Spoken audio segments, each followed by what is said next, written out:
የፊርዓውን ሚስት إذ قالت ባለች ጊዜ رب ابن لي ጌታዬ ገንባልኝ بيتا في الجنة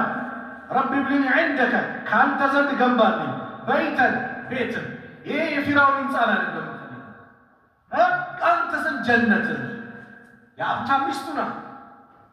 የባለስልጣን ሚስቱ ናት ያሁሉ ቤተ መንግስት ሆና ነገር ግን አላስደሰታትም ለምን ክህደት የሞላበት ቤት ነው ስለዚህ ጌታዬ ወይኔ ካንተ ነው የምፈልገው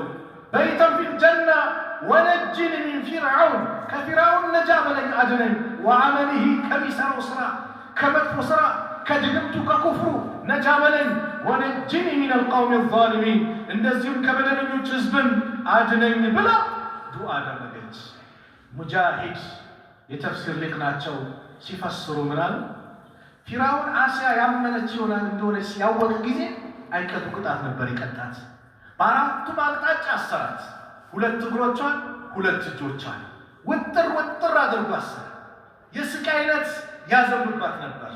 ስቃይ ሲያሰቃያት አላህ ይላል የጀነት ቤቷን ያሳያት ነበር